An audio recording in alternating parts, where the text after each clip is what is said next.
Voilà, donc Monsieur Florent Monteillet, pour un petit propos liminaire, je crois.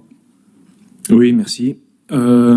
Monsieur le maire, mesdames, messieurs les conseillers municipaux, vous avez certainement suivi l'actualité. Rodez n'a pas brillé récemment, et donc voilà, je voulais intervenir là-dessus pour signifier que dans la nuit du 4 au 5 juin, de jeunes hommes ont été filmés en train de scander des slogans racistes que la décence m'interdit de répéter ici.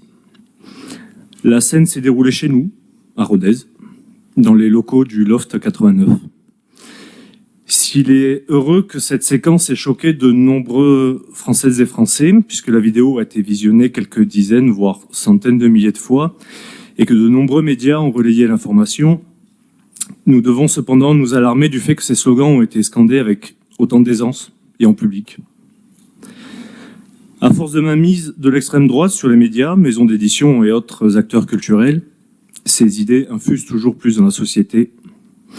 Quand des personnalités politiques de premier plan, comme Bruno Retailleau, saluent le groupuscule d'extrême droite Némésis, alors qu'il était ministre de l'Intérieur, on banalise les discours haineux et racistes.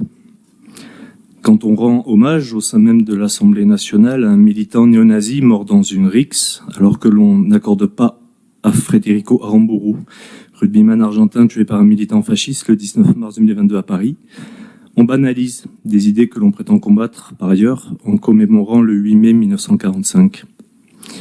Et quand les renseignements intérieurs alertent sur la possible explosion du terrorisme d'extrême droite et masculiniste, il devient urgent d'agir à tous les niveaux contre toutes les discriminations.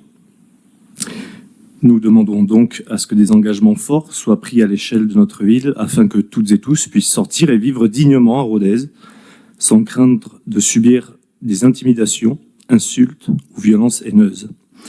D'où ma question aussi, comment comptez-vous construire très concrètement ce vivre ensemble auquel naturellement nous aspirons tous? Merci.